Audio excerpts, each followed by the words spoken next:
것이 무엇인지 분별하도록 하라. 아멘. 자, 오늘 40일 기도회 여정 가운데 36번째 시간입니다. 자, 계속해서 로마서 1장부터 차근차근 이제 35번을 걸쳐서 그 내용을 생각하고 의미를 함께 상고했습니다. 이제 12장에 들어오면서 이제 지금까지 11장까지의 내용과는 전혀 그 주제가 다른 새로운 주제를 이제 12장부터 바울이 가르치고 있습니다. 그것은 뭐냐면 구원받은 자의 삶의 구체적인 모습에 관한 것입니다.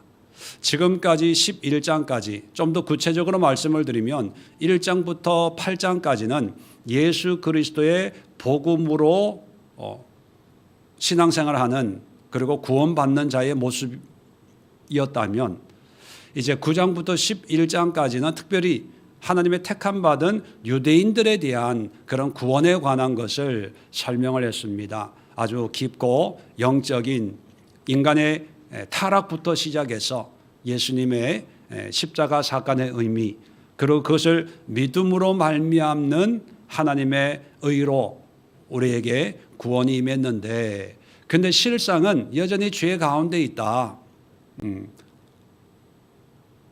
그런 우리의 약함 속에 8장에 보면 그러나 우리는 죄와 싸워서 이길 수 있다. 바로 성령으로 생명의 성령의 법이 죄와 사망의 법에서 우리를 해방했다. 세상의 어떤 것도 성령으로 사는 우리 성도들을 막을 수가 없다는 것으로 결론을 내립니다. 그리고 9장부터 11장까지는 하나님이 택하신 이스라엘 백성들이 지금은 예수님을 믿지 않고 오히려 예수님을 죽이고 하나님과 원수된 모습을 보면서 아니 왜 하나님이 택하셨다는데 왜 저들이 안 믿지라고 하는 그 의구심에 대한 분명한 설명을 11장까지 하셨죠. 그 설명의 결론이 뭐냐면 하나님이 버린 게 아니다.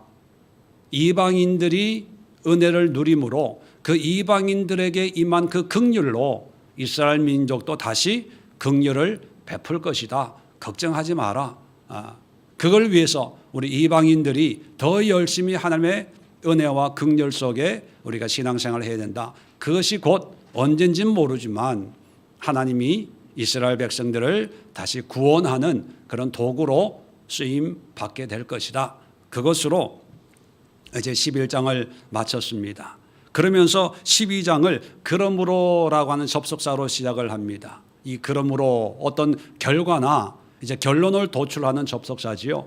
그렇다면 1장부터 11장까지의 이러한 믿음을 통해서 하나님의 구원의 은혜를 깨달은 사람들이라면 그러므로 이렇게 살아야 된다라고 하는 삶을 얘기하지요. 다시 말하면 구원은 늘 말씀드렸지만 내가 죽으면 천국에 갈 거다라고 하는 그런 기대와 소망을 갖는 게 아닙니다. 구원이라고 하는 것은 지금 이 순간 이 땅에서 내 상황과 여건 속에서 역사하고 계시는 나의 왕이신 예수님을 믿고 그 믿음에 합당한 또 믿음으로 말미암는 삶을 살아가는 것이 구원이라는 거지요. 그래서 천국 가는 것은 구원의 궁극적인 목적이 아니라 이 땅에서 구원받은 삶의 연장선이고 결과라는 거예요. 당연한 어떤 열매라는 것입니다. 이 땅에서의 구원의 삶을 살지 못하면서 막연히 죽어서 가는 그런 영혼의 구원만을 상상하고 기대하고 소망하는 것은 성경에서 말하는 구원의 삶이 아니라는 것입니다. 자, 그렇다면 이 땅에서 어떻게 구원받은 자의 삶을 살아낼 것인가? 거기에 대해서 이제 12장부터 쭉 말씀을 하고 있는데 제 설교의 내용은 1절부터 21절까지입니다. 12장을 다 커버하는데 이제 다 시간 관계상 읽을 수 없어서 1절, 2절만 우리가 본문으로 삼았습니다. 자, 1절, 2절에서 얘기하는 구원받은 자의 삶을 세 가지로 얘기하는데, 첫 번째가 1절에 자, 내가 하나님의 모든 자비하심으로 너희를 구원하노니 너희 몸을 하나님이 기뻐하시는 거룩한 산제물로 드리라. 이는 너희가 드릴 영적 예배니라. 자, 첫 번째 변화된 삶이 영적 예배를 드리는 삶입니다. 그리고 2절의 두 번째가 이 세대를 본받지 말고, 세 번째가 오직 마음을 새롭게 함으로 변화를 받아 하나님의 선하시고 기뻐하시고 온전한 뜻이 무엇인지 분별하도록 하라. 이것이 세 번째 우리가 변화된 삶의 모습을 이야기합니다. 주로 이 세 가지의 큰 주제를 가지고 그 다음부터 여기에 대한 어떤 보충적인 설명을 하는 내용으로 이제 이루어지는 것이지요. 자, 그렇다면 영적 예배의 삶, 이 세대를 본받지 않는 삶, 그리고 마음의 변화로 말미암아 하나님의 뜻을 분별하는 삶, 이것을 간단하게 변화된 삶이라고 표현을 한다면, 이 변화된 삶을 우리가 생각해 볼 때 좀 더 예수 믿지 않을 때의 사람과 예수 믿고 난 뒤의 그 변화가 좀 더 달라진, 다시 말하면 좀 더 개선된, 옛날에는 이렇게 안 살았는데 예수를 믿고 교회 다니면서 사람이 좀 달라졌어 라고 하는 어떤 개선된 의미가 아니고요. 이 변화는 지금까지 누구도 생각도 못 해보고 상상도 못하고 기대도 못하고 누가 이렇게 얘기한 적도 없고 가르친 적도 없는 그런 삶으로의 개혁이에요. 변혁입니다. 획기적인 변화예요. 그런데 오늘날 우리 문화 속에는 예수를 믿는다는 것, 신앙생활을 한다는 것이 그렇게 큰 변화로 다가오지 않습니다. 달라진 것은 주일에 교회 가는 것, 예배 참석하는 것, 종교 안에 기독교라고 하는 어떤 그런 표시를 하는 것, 하나님이 계셔, 난 그건 믿어. 그리고 하나님이 나를 자녀로 불렀어, 나는 믿어 라고 하는 그런 범주의 신앙으로 교회 생활 또 신앙생활을 시작을 하다 보니까 우리 스스로도 내가 그렇게 크게 변화된 삶을 산다라고 못 느낍니다. 나만 그런 게 아니라 주변 사람들을 봐도, 교회 다니는 사람들을 봐도 그런 큰 변화가 없는 것을 보면서 이게 신앙생활이구나, 이게 믿음 생활이구나, 그렇게 그것을 합리화, 정당화하면서 그렇게 신앙생활을 합니다.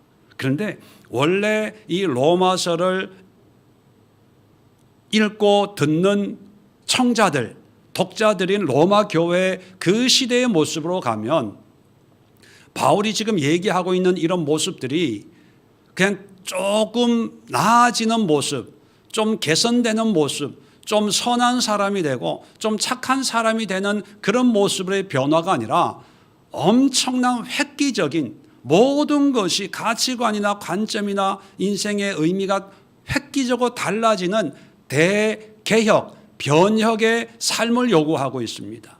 그리고 이런 변혁, 개혁의 삶에 충실히 순종하는 사람들이 바로 에클레시아 교회였어요. 자, 그래서 비유를 들면 카멜레온처럼 변화되는 게 아니라 번데기가 나비가 되는 변화를 경험하는 거예요. 카멜레온, 대표적으로 이 색깔이 주변 환경에 따라서 변화되는 그런 동물이지요. 근데 이 카멜레온이 아무리 자기 몸을 변신시켜도 그 형태나 모습이나 어떤 그 본질적인 것은 바뀌어지지 않습니다. 자세히 살펴보면 자기 보호색으로 색깔을 바꾼 거지 눈, 코, 입 그대로 있고 모양과 형태는 달라지지 않아요. 그런데 이 번데기, 애벌레에서 번데기가 됐다가 일정 시간이 지나면 나비가 되는 그 번데기 있잖아요. 그 번데기가 나비로의 변화는 물론 본질적인 것은 변함이 없습니다. 그런데 그 형태나 모습이나 더 중요한 것은 삶의 태도나 삶의 자세까지 바뀌어진다는 거예요. 번데기는 그리고 애벌레는 이 땅을 살아요. 어떤 자기의 그 형태 속에 공간 속에 갇혀 어떤 자기의 존재를 살아가다가 변화가 되어서 탈피가 되어서 나비가 되면 이제 이 땅을 사는 게 아니라 하늘을 날아다니면서 보는 것, 생각하는 것, 먹는 것, 행하는 모든 게 달라져요. 그런데 그 본질은 여전히 애벌레나 번데기나 나비나 똑같은 본질을 유지하는 이런 변화.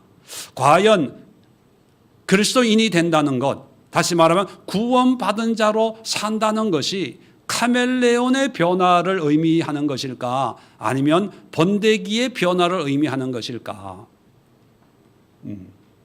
여러분은 어떤 변화를 경험하셨고 지금 경험하고 있습니까? 자, 오늘 성경을 보면서 세 가지를 말씀을 드렸는데 이 세 가지의 가르침이 초대교회 성도들에게 어떤 변화를 요구하는지, 단순히 카멜레온의 변화를 요구하는지 아니면 번데기의 변화를 요구하는지 우리 본문을 통해서 성경적인 것을 한번 생각해 보려고 합니다. 자, 영적 예배에 대해서 1절에 말씀을 하고 있다고 말씀을 드렸습니다. 자, 기본적으로 우리가 인정해야 될 게 뭐냐면 이방인이든 초대교회 유대인 교인이든 간에 그들에게 어떤 신을 섬기고 예배하고 제사하는 것은 참 이렇게 익숙한 문화였다는 것. 로마 사회는 다신교 사회지 않습니까? 지금 또 이탈리아 로마를 관광 가보면 엄청난 그런 신전들이 많이 세워졌어요. 그러니까 매일 그 신전에서 어떤 종교적인 축제나 어떤 행사들이 거의 매일 일어나는 그런 시대였거든요. 유대인들은 말할 것도 없고 이 사람들은 예루살렘 성전에서 절기를 지킬 정도로 그렇게 종교적인 예배와 제사에 익숙했고 이방인들은 뭐 더 말할 나위가 없죠. 자, 그래서 이 사람들에게 어떤 신을 섬기고 예배하고 제사한다는 것은요 너무나 익숙한 일들이에요. 새로운 일들이 아닙니다. 자, 그런 사람들에게 영적 예배를 드려라. 자, 영적 예배하면 언뜻 보면 뭐 신령한 예배, 성령이 인도하는 예배, 은혜가 넘치는 예배, 영으로 충만한 예배, 그런 예배처럼 영적 예배라는 말만 보면 그런 어감을 우리가 느낄 수 있는데 바울은 물론 그런 성령의 인도함 받는 그런 예배를 분명히 얘기하고 있습니다. 그런데 구체적인 모습을 어떻게 표현하냐면 1절에 너희 몸을 하나님이 기뻐하시는 거룩한 산 제물로 드리는 예배를 영적 예배라고 분명히 우리에게 설명해 주고 있습니다. 막연하게 신령한 예배, 성령이 인도하는 성령으로 드려지는 그런 예배, 그게 아니라 우리의 몸을 산 제물로 드리는 예배예요. 자, 그러면 예배에 대해서 익숙한 사람들이라고 말씀을 드렸습니다. 자, 익숙해 있는 상태이기 때문에 제사 또는 예배를 어떻게 드리는지 이 사람들은 너무 잘 알아요. 그런데 한 번도 제물이나 물질이나 어떤 종교적인 절차나 예식을 통해서 그것도 일반 서민들이 아니라 제사장, 사제들이 어떤 자기의 신들을 위해서 드려진 어떤 절차가 있고 그 절차를 따라서 하는 게 예배고 제사였거든요. 예루살렘 성전에서도 마찬가지입니다. 제물을 가져가지만 그걸 가지고 제사를 집행하는 사람은 제사장이나 대제사장이 대신해 주는 거죠. 어떻게 보면 간접 예배라고 표현할까요? 그 형태적으로 보면 그게 일상적인 예배의 관점이었죠. 자, 그런데 바울은 교인들에게 형제들아, 이 형제들아 속에는 예배가 없어요. 여자든 남자든 나이가 있는 분이든 젊은 사람이든 또 상전이든 하인 노예든 구분 없이 모든 성도들아, 모든 교인들아, 그거예요. 그러면서 너희 몸을 하나님이 기뻐하는 산 제물로 드리라. 이 얘기는 뭐냐면 지금까지 그 누구도 상상해 보지 못한 그런 예배를 요구하는 겁니다. 제사장이 드리는 예배, 사제가 드려주는 그런 예배가 아니라 네가 드려야 돼. 네가 해야 돼. 네가 제사장이야. 네가 사제야. 그런 의미예요. 우리 문화에서는 가슴에 와 닿지 않지만 로마 사회 그리고 로마 교회는 여자도 있고 노예도 있었거든요. 자, 노예의 입장에서는 당시의 노예는 말하는 짐승이었어요. 사람의 권리가 없습니다. 그러니까 제사 드릴 필요도 없고 신전에서 뭐 예배 드릴 권리도 없는 존재들이지요. 자, 그런 사람들에게도 네가 산제물로 하나님을 예배할 수 있어. 그러는 거예요. 또 여성의 지위도 오늘날보다는 굉장히 낮은 사회였거든요. 그냥 집에서 살림만 하고 남편 수발만 들어야 되는 그런 문화였어요. 그리고 당시에는 힘이 있고 돈이 있으면 결혼을 아내를 몇 명을 가져도 거기에 대해서 무슨 말을 할 수 없는 그런 사회였어요. 여성의 인권이라는 게 그렇게 대접을 못 받았거든요. 그러다 보니까 신을 섬기는 그 자리에도 여성이 설 수 있는 그런 자리는 없습니다. 그런데도 여자라고 예배가 없이 네가 제물이 돼야 돼. 근데 그 제물이 뭡니까? 너의 몸이에요, 몸. 언뜻 보면 인신제사처럼 느껴지지만 그런 의미가 아니죠. 그래도 로마 사회는 고도로 발전된 사회예요. 미개한 사회, 고대 사회에서는 인신제사도 분명히 있었습니다. 근데 로마 시대에 지금 로마에 있는 교인들이거든요. 그들에게 인신제사는 아직은 그런 걸 분별할 수 있는 그런 문명을 누리고 있는 시대였기 때문에 인신제사로 받아들이는 사람들은 거의 없었을 거예요. 그러면 왜 몸이라고 했을까? 그리고 이 몸으로 드리는 예배를 영적 예배라고 했을까? 유대인들도 마찬가지지만 이방인들도 당시의 신앙생활 제사는 신전에서 어떤 절차를 통해서 어떤 예식을 거행함으로써 예배 드리는 것이 제사다. 그런 게 일반적인 공통점이었습니다. 그런데 몸으로 산 제물을 삼아야 된다라고 하는 의미는 뭐냐면 우리 몸으로 하는 모든 것까지도 하나님이 받으시는 제물이 돼야 돼. 내가 가지고 가는 물질이나 내가 끌고 가는 제물만이 하나님이 받으시는 희생 제물이 아니라 우리 몸으로 하는, 다시 말하면 우리가 보고 듣고 말하고 손으로 만지고 발로 가는 모든 우리의 삶, 우리 일상의 모든 것도 하나님이 받으실 제물로 주님 앞에 올려야 돼. 이거예요. 자, 우리는 이런 의미의 설교를 하도 많이 듣고 또 신앙 훈련을 받아서 별로 감흥이 없고 그래 알아. 그런데 그게 잘 안 돼. 이런 수준이에요.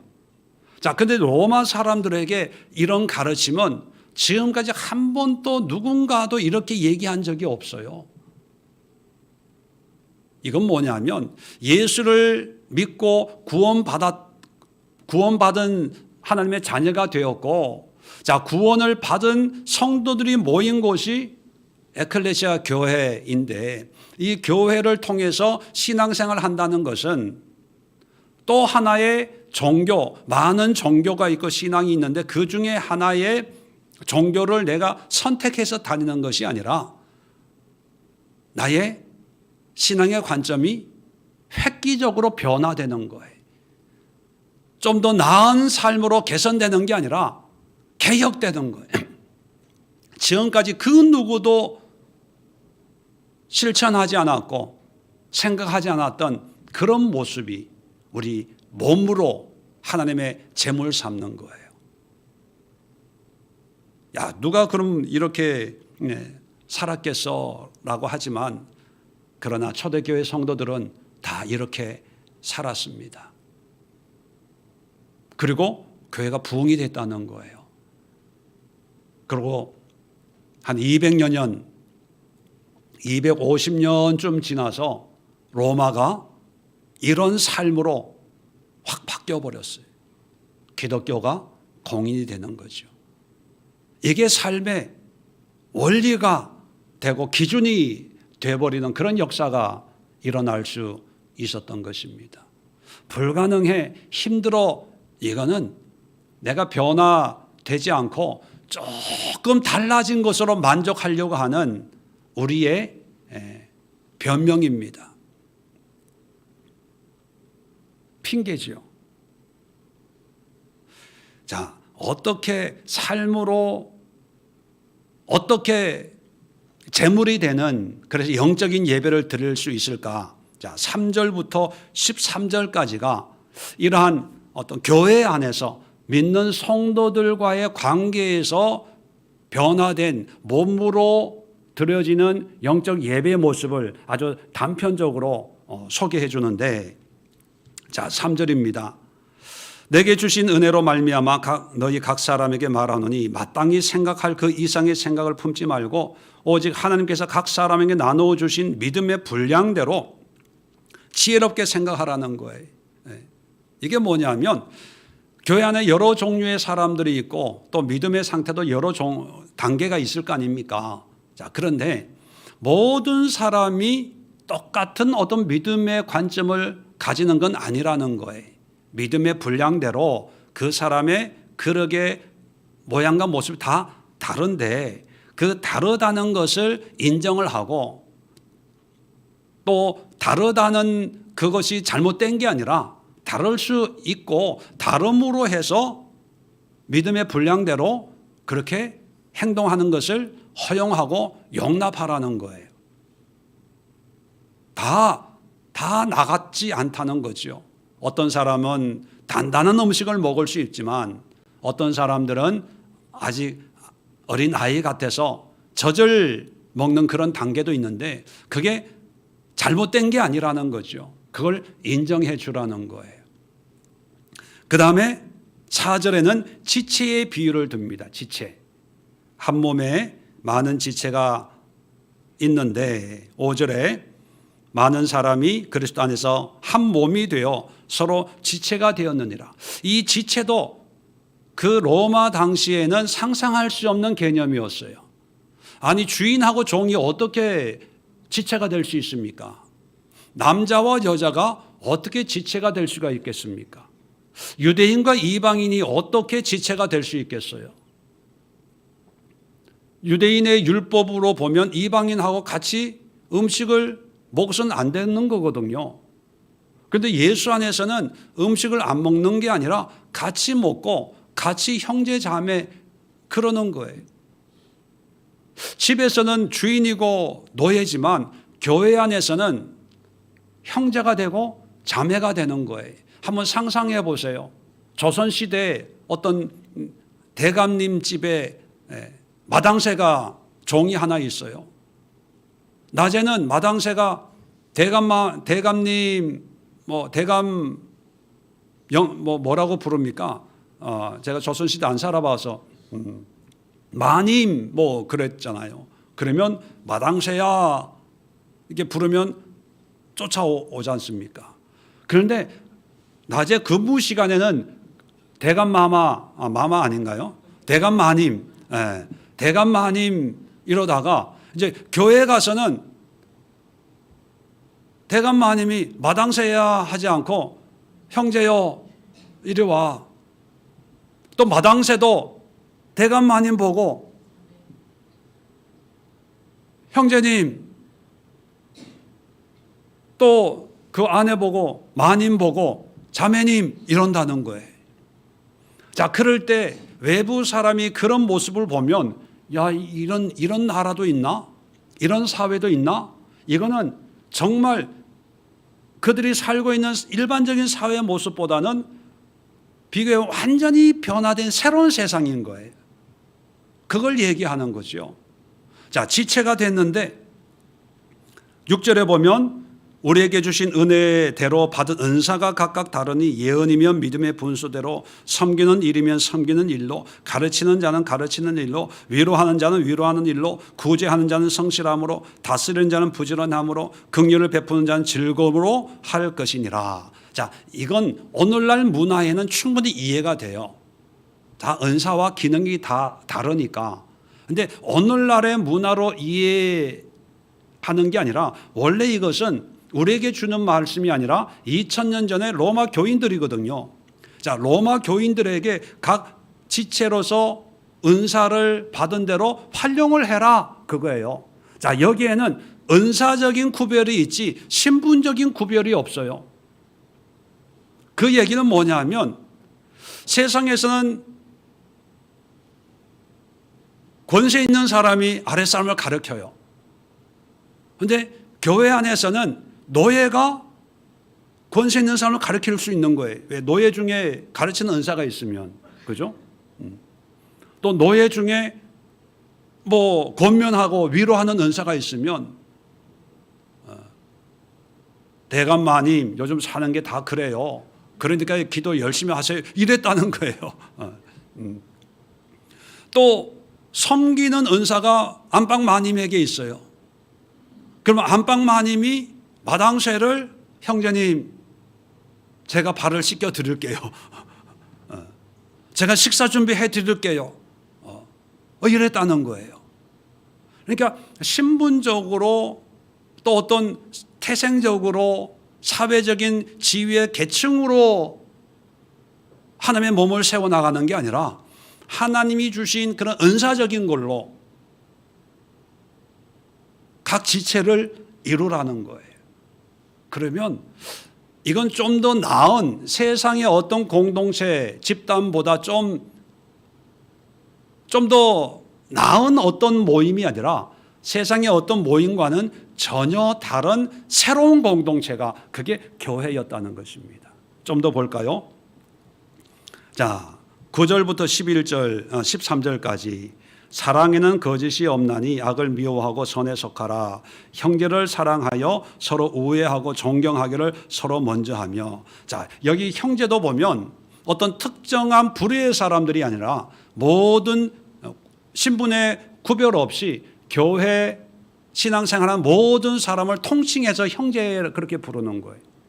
그런데 이 형제들이 서로 사랑하고 우애하고 존경하기를 서로 먼저 하라는 거예요.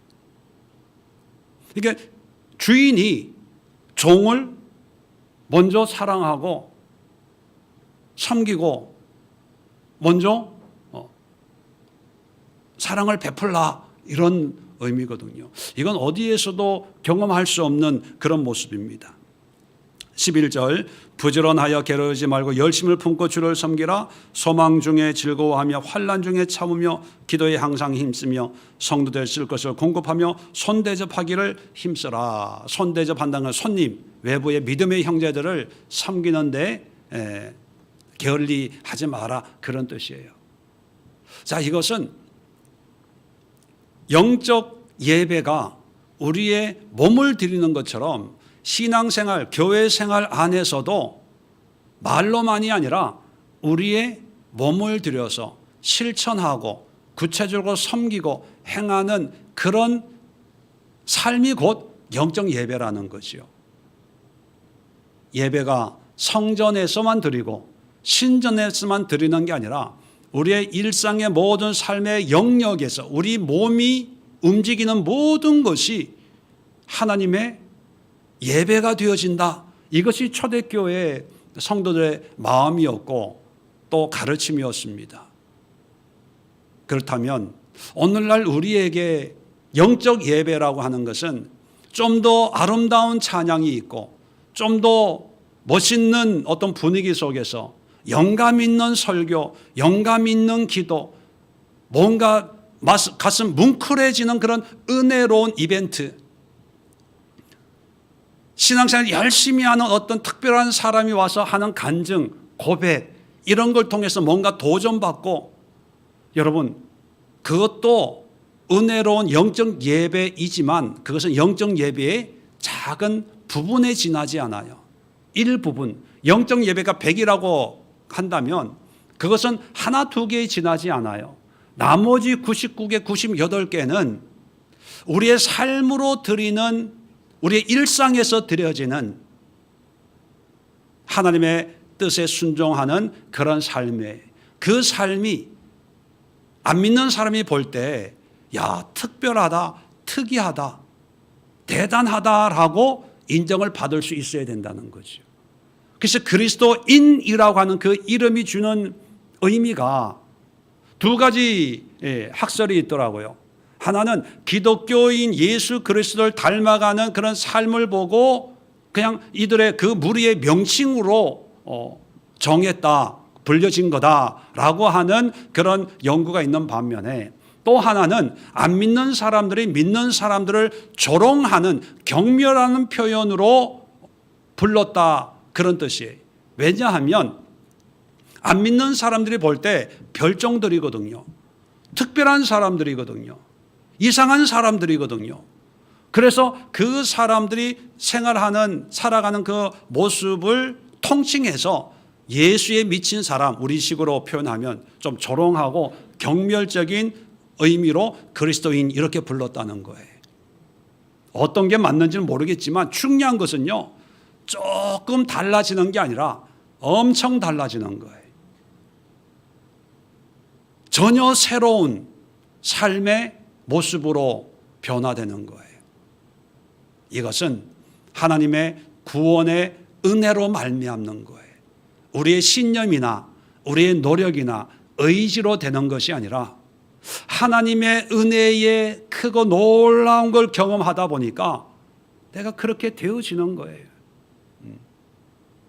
여러분, 초대교회 때 전도할 때 주인을 전도하는 게 쉬울까요? 종을 전도하는 게 쉬울까요? 네, 종이죠. 그죠? 종이 되면 거기 가면 대접받으니까. 내가 주인인데 교회 다니기 싫어요. 왜? 가면은 종을 섬겨야 되고 오히려 내가 대접을 못 받는 거예요. 그런데 사도행전을 보더라도 많은 귀부인들이, 회당장들이, 또 재력가들이, 권세 있는 그런 사람들이, 왕족들이 예수를 믿어요. 그것은 우리가 이성적으로 생각하는 계산기 두드려서 나를 인정해 주냐 안 해주냐 이런 차원이 아니라 성령의 은혜를 통해서 내가 죄인이었다가 하나님의 자녀로 거듭났다는 이 감격, 감사, 기쁨에 기꺼이 나를 내려놓고 상대를 섬기고 존중해 주는 이런 마음이 자연적으로 있었다는 거예요. 그런데 오늘날 우리의 현실은 똑같은 하나님, 똑같은 말씀을 보는데 왜 우리에게는 그런 변화가 일어나지 않고, 단지 변화가 일어났는데 조금 마음이 좀 달라지는 것. 거짓말 10번을 했다면 이제 한 번은 이제 안 하기로 마음 먹는 것. 죄를 10개를 지었다면 예수 믿으니까 오늘부터 착하게 살아야지. 그래서 이제 한두 개는 이제 죄 안 짓기로 조금 개선되는 것이 구원받은 사람의 모습 또는 그 은혜라고 여기고 있다는 거예요. 여러분, 물론 그 변화도 변화 안 되는 것보다는 낫지만, 그러나 그런 변화를 통해서 우리가 긍정적으로는요, 완전한 변화, 저 사람이 저렇게 변화됐나? 누가 너무 보더라도 의아해할 정도로 그런 변화를 우리가 보여줄 수 있어야 된다는 것입니다. 자, 두 번째 12장 2절에서 얘기하고 있는 이 세대를 본받지 말고, 자, 이 세대, 왜 이 세상 이렇게 표현해도 되는데 이 세대라는 표현을 썼을까? 세대. 성경을 보면 이 세상이나 세대나 좀 부정적인 의미로 사용이 됩니다. 부정적인. 그래서 특히 세대라는 용어도 여전히 우리는 변화됐지만 이 세상은 여전히 죄악 가운데 있고 악한 그런 미혹이 있고 또 여러 가지 어려움이 늘 도사리고 있는 그런 시대의 의미로 이 세대라는 표현을 쓰고 있어요. 자, 그러면 이 세대는 지금 어떤 모습인가? 자, 14절부터 21절까지 보면 몇몇 흔적이 있는데 이 세대의 모습. 자, 14절에 보면 너희를 박해하는 자를 축복하라. 자, 박해한다는 얘기를 보면 지금의 믿음의 어떤 세대의 모습을 알 수가 있죠. 예수 믿으면 어떤 손해나 어떤 어려움이 임하는 그런 환경, 이걸 세대 이렇게 표현하는 거죠. 자, 19절에도 보면 아무에게도 악으로 갚지 말고 모든 사람 앞에 선을 도모하라. 악을 악으로 갚지 말라. 이 말을 뒤집어 보면 예수 믿으면 어떤 해악을 끼치는 그런 요소들이 여전히 있는 그런 시대인 걸 알 수 있죠. 19절에도 보면 내 사랑하는 자들아 너희가 친히 원수를 갚지 말고, 자, 원수 갚지 말라는 얘기는 원수 맺을 일이 일어나는 그런 세상. 자, 원수 질 일이 늘 있는, 나는 착하게 살려고 하는데 뭐 돈이든 뭐든 하여튼 이 세상이 우리를 가만 안 둬요. 그래서 늘 어렵게 만들고 죄 짓게 만들고 또 마음이 상해서 내가 두고 봐라, 내가 복수를 하지 마, 이런 이 화가 오르고 원수를 내가 갚아야지 하는 그런 충동을 주는 그런 세상이라는 거예요. 다시 말하면 우리는 변화됐지만 세상은 변화된 게 아니에요. 어떤 분이 연초에 기도원에 가서 기도하고 은혜 충만히 받고 이제 2023년 한 해는 내가 정말 열심히 새롭게 살아야지 마음을 굳게 먹고 집에 왔어요. 자, 집에 왔는데 그 은혜가 얼마나 갈까요? 하루는 참고 이틀은 참고 3일을 참고 하다가 폭발하는 거죠. 왜? 나는 변화됐는데, 은혜 받았는데 착각한 거예요. 내가 변화되면 세상도 변화되는 줄 알았어요. 내가 이런 은혜를 받았으니까 하나님이 이 세상도 변화시켜서 문제없이 살 줄 알았는데 오늘 표현으로 보면 집은 여전히 이 세대였던 거죠. 그걸 몰랐던 거예요. 그러니까 이제 화가 나는 거예요.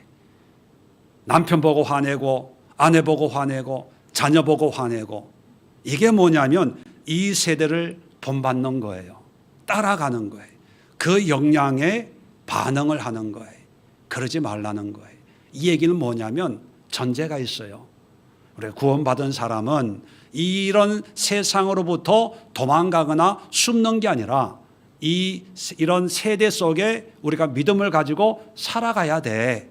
그 전제예요. 살아가는데 이런 세대의 영향을 받지 마, 본받지 마, 따라가지 마, 그런 의미예요.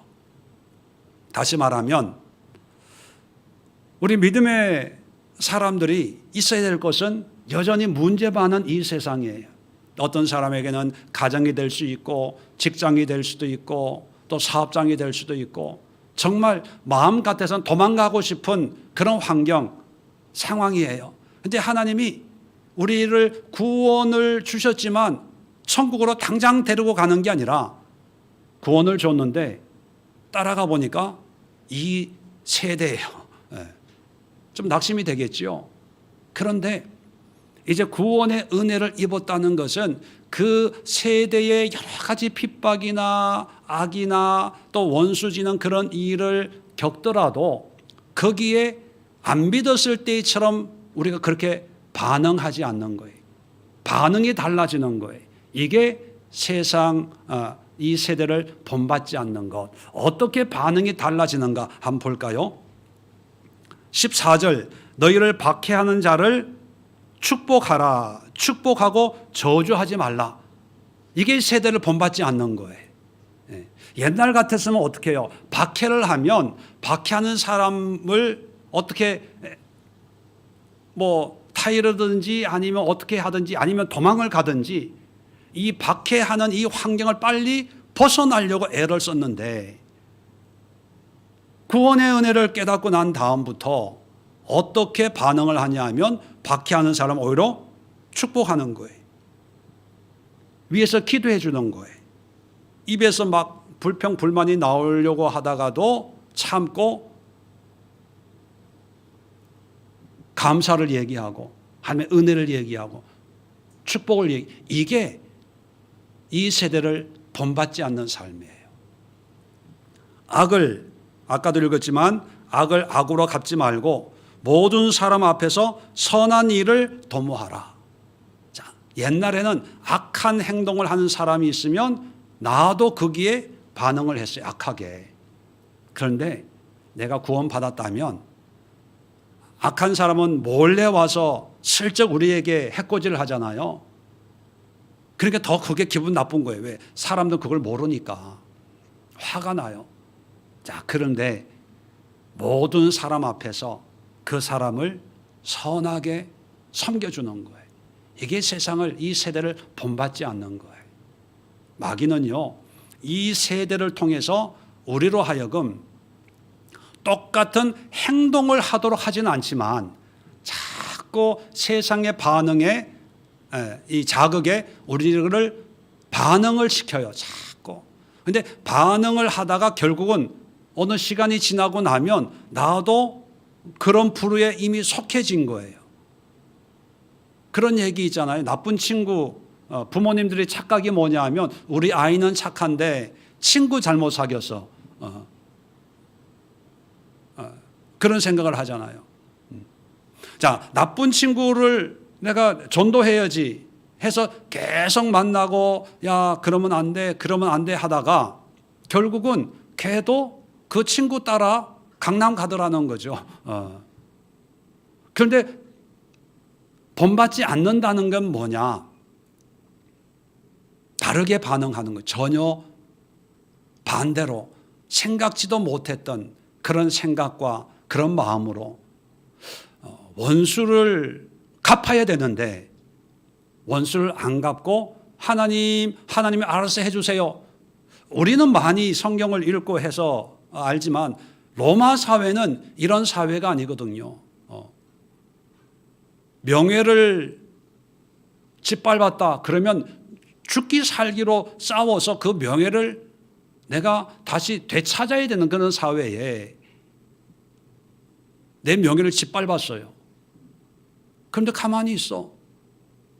이건 당시 사회로 보면 미친 사람, 이상한 사람 대접을 받는 거죠. 핍박을 하는 사람한테 내가 오히려 축복을 한다? 이건 상상이 안 되는 거예요. 그런데 이 상상이 안 되는 이런 삶이 이 세대를 본받지 않는 거예요. 그렇게 살아야 된다는 거죠. 나는 저 사람처럼 도덕질 안 해. 나는 저 사람처럼 거짓말 안 해. 이게 세상을 본받지 않는 삶이 아니라 오히려 세상과는 전혀 다른 삶. 그래서 예수님이 또 오리를 가게 하면 심리를 가고 겉옷을 달라 그러면 속옷을 주고 오른밤을 때리거든 왼밤을 내주고 이건 어떤 가치관, 생각의 차이를 우리에게 요구하는 거예요. 왜냐하면 이것이 세상을 본받지 않는 거예요. 또 하나 마지막으로 마음을 새롭게 함으로 변화를 받아 하나님의 선하시고 기뻐하시고 온전한 뜻이 무엇인지 분별하라. 자, 하나님의 뜻을 분별하는데 기도 많이 해서 분별하는 게 아니라 마음을 새롭게 함으로 변화가 되면 하나님의 뜻을 분별한대요. 여러분, 마음을 새롭게 한다는 게 어떤 의미일까? 지금 이 마음을 새롭게 한다는 의미는 지금 로마서를 통해서 이 마음의 변화에 대해서 바울이 계속 이야기하고 있거든요. 7장을 한번 볼까요? 7장을 공부하신 분들은 알겠지만 22절에 보면 21절부터 보면 바울이 자기 내적인 갈등을 고백하면서 이런 이야기를 합니다. 내 안에 한 법을 깨달았노니 선을 행하기 원하는 나에게 악이 함께 있는 것이로다. 내 속사람으로는 하나님의 법을 즐거워하되 내 지체 속에 한 다른 법이 내 마음의 법과 싸워 내 지체 속에 있는 죄의 법으로 나를 사로잡는 것을 보는도다. 뭐냐면 속사람으로는 하나님의 법을 즐거워해요. 하나님의 은혜를 사모하고 믿음으로 살기를. 근데 내 안에는 갈등이 있어요. 그 갈등을 두 가지 법의 충돌로 생각합니다. 하나는 마음의 법. 마음으로는 하나님을 사랑하고 더 기도하고 더 성경을 많이 보고 또 선행을 믿음으로 살고 변화되는 삶을 살고 마음으로는 뭐 늘 그렇죠. 그런데 마음에 그것만 있으면 괜찮은데 또 다른 법이 있어요. 반대되는 법이에요. 이 한 다른 법과 마음의 법이 늘 안에서 싸워요. 싸우는데 마음의 법이 이기면 뭐 문제가 없죠. 하나님의 법을 따라서 하나님 은혜 가운데 사는데 바울의 고백을 보면 누가 이겨요? 한 다른 법이 이겨요. 이기니까 이 한 다른 법은 우리를 어디로 끌고 갑니까? 죄의 법으로 끌고 가요. 죄 짓게 만든다는 거죠. 이게 문제라는 거죠. 마음의 법이 강해서 이기면 하나님께로 우리를 인도해서 마음에 느낀 대로 그렇게 행동하니까 하나님의 은혜를 충분히 누리고 그 결과 영생을 사는데 구원받은 사람이에요. 바울이에요. 구원받은 사람의 고백이 이렇다는 얘기예요. 그런데 바울의 고백이 뭐예요? 마음의 법이 약해서 늘 진다는 거예요. 그 결과 죄의 법으로 포로로 끌려가서 사망의 어떤 결과를 기다리고 있는 그런 형국이라는 것입니다. 그래서 24절 결론이 뭡니까? 오호라 나는 공고한 사람이로다. 이 사망의 몸에서 누가 나를 건져내랴. 이런 나를 누가 나를 여기서 건져낼 수 있냐. 통탄을 하는 거예요. 나도 이 마음의 법이 좀 이겨서 하나님의 은혜로 살고 싶은데 늘 100점 100패를 하니까 누가 좀 도와줬으면 좋겠다. 이 탄식을 하는 거죠. 그러다가 8장 1절에 보면 톤이 달라져요. 그러므로 이제 그리스도 예수 안에 있는 자에게는 결코 정죄함이 없나니 이는 그리스도 예수 안에 있는 생명의 성령의 법이 죄와 사망의 법에서 너를 해방하였음이라. 자, 성령의 법이 이렇게 늘 마음의 법이 한 다른 법에 깨지는데 성령의 법이 우리 마음의 법을 강하게 만들어 가지고 이 한 다른 법을 깨뜨려 가지고 우리를 하나님의 법으로 정죄함이 없는 하나님의 은혜가 있고 영생이 있고 하나님의 생명이 있는 그 법 아래로 우리를 끌고 온다. 그 내용이 8장 전체예요. 그래서 8장은 성령장입니다. 성령장. 그래서 8장의 마지막이 뭡니까? 이러한 성령으로 인도함 받는 우리를 세상의 어떤 누구도 끊을 수 없다. 막을 수 없다. 성령으로 인도함 받으면 우리는 백전백승할 수 있다. 그 감격, 찬양, 고백이 이제 8장 끝부분이거든요. 바울이 얘기하려고 하는 것은 우리의 마음의 법은 약해. 뭔가 부족해. 마음은 착해요. 불쌍한 사람 보면 도와주고 싶고 어려운 사람 보면 보살피고 싶고 누구나 다 똑같아요. 그런데 이 마음의 법은 그런 감정적인 것은 풍부하지만 실행을 못해. 실행을 못하다 보니까 한 다른 법이 머릿속 계산기 두드려요. 이번 달 생활비가 얼만데 네가 뭘 하냐. 내가 볼 때 네가 우리 교회에서 제일 불쌍한 사람이야. 누구 도와줄 생각하지 말고 너를 위해서 해. 너를 위해서.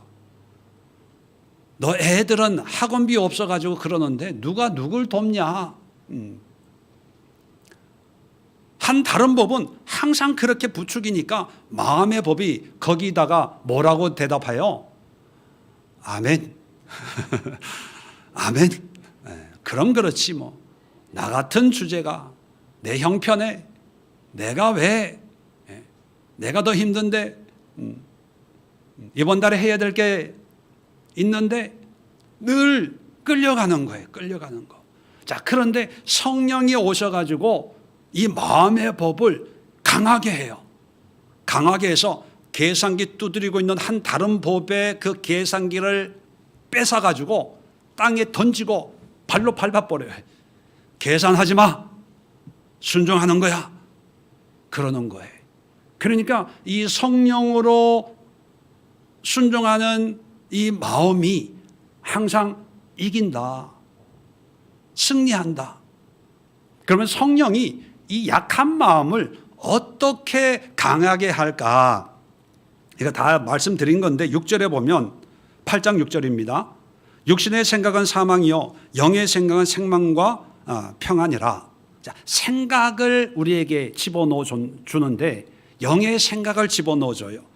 육의 생각은 7절 육의 생각은 하나님과 원수되나니 이는 하나님의 법에 굴복하지 아니할 뿐 아니라 할 수도 없음이라. 육신에 있는 자들은 다시 한번 육신의 생각에 있는 사람들은 하나님을 기쁘시게 할 수 없다. 자, 9절입니다.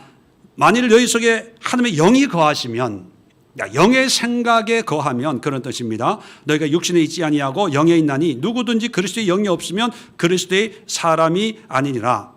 또 그리스도께서 너희 안에 계시면 몸은 죄로 말미암아 죽은 것이나 영은 의로 말미암아 살아 있는 것이라. 11절입니다. 예수를 죽은 자 가운데서 살리신 이의 영이 성령이죠. 너희 안에 거하시면 그리스도 예수를 죽은 자 가운데서 살리신 이가 너희 안에 거하신 그의 영으로 말미암아 너희 죽을 몸도 살리시리라. 자, 영으로 말미암아 우리 죽을 몸, 또 한 다른 법에 끌려가지고 죄의 법의 포로로 가고 있는 그것을 성령이 다시 끄집어내서 하나님의 법, 생명의 법으로 우리를 옮겨간다, 그런 뜻이에요. 자, 그래서 성령이 우리에게 오면 생각을 바꾸어줘요. 그 생각을 바꾸는데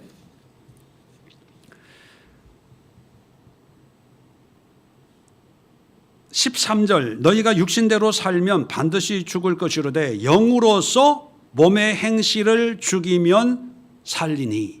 영으로서의 성령으로. 그러니까 우리의 의지나 우리의 각오나 결단이 아니라 성령이 주는 어떤 그런 은혜, 생각으로 우리의 행실을 죽여요.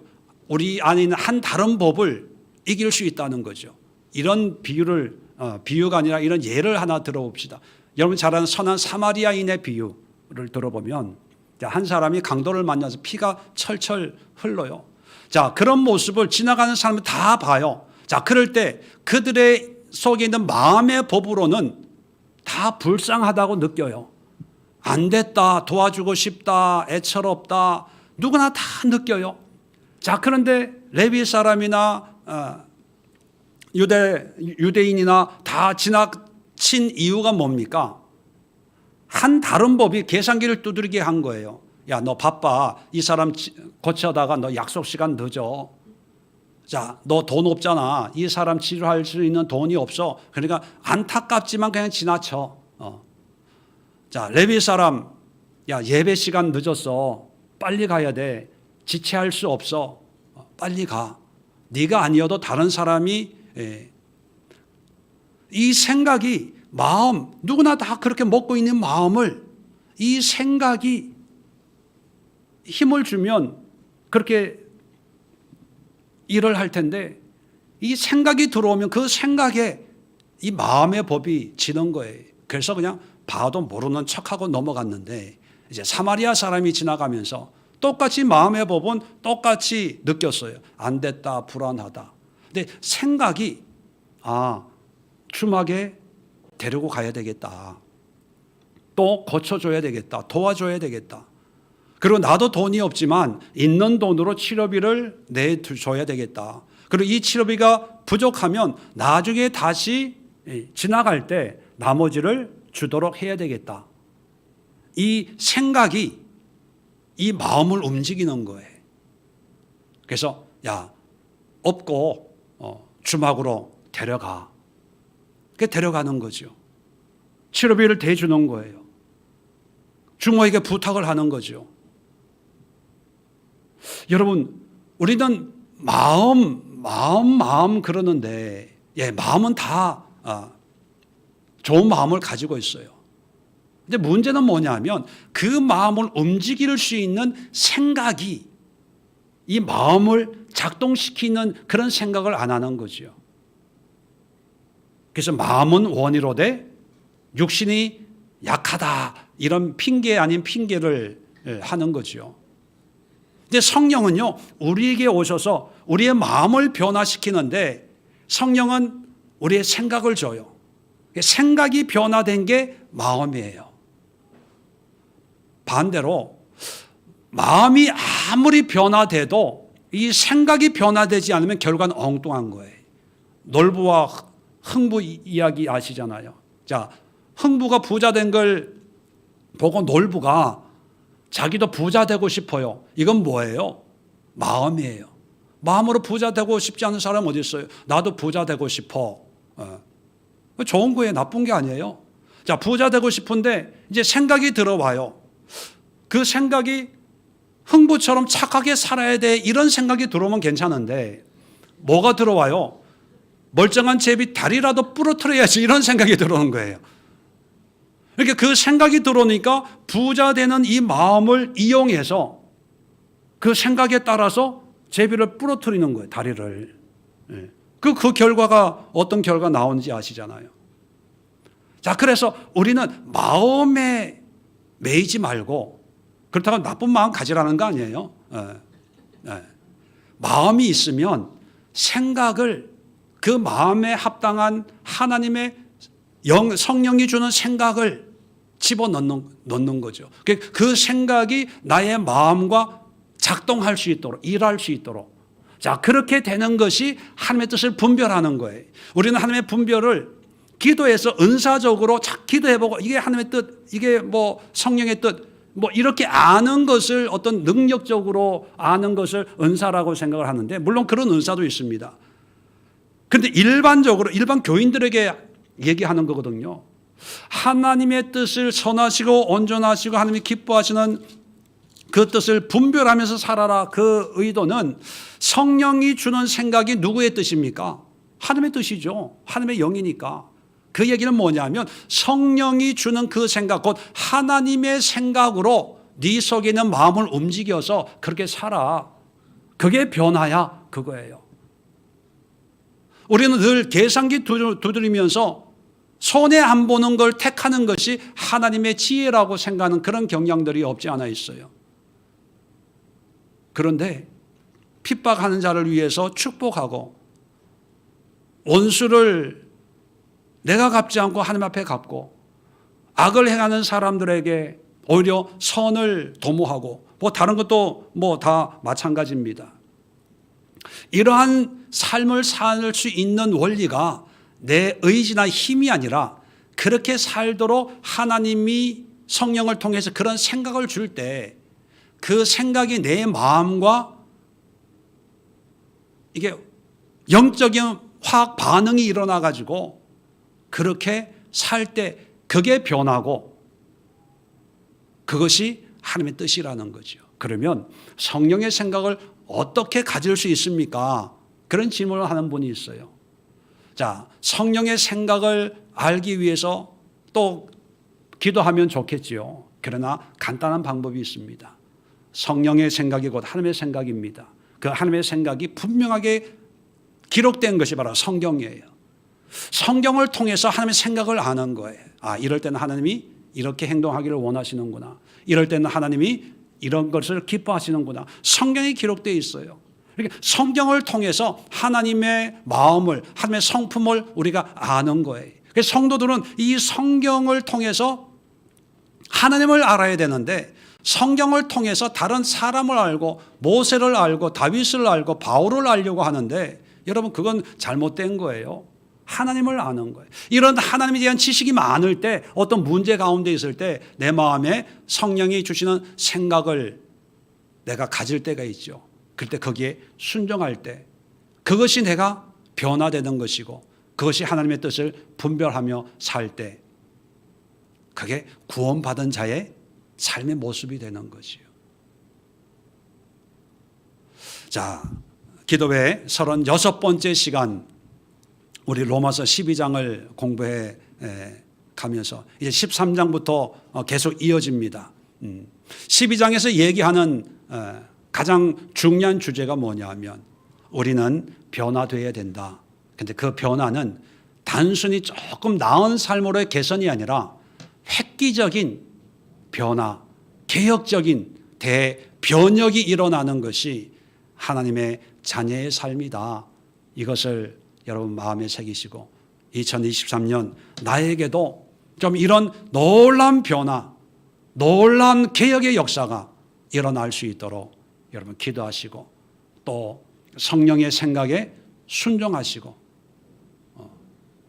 또 헌신하는 그런 우리 예수의 모든 성도들 될 수 있기를 주의 이름으로 축원을 드립니다.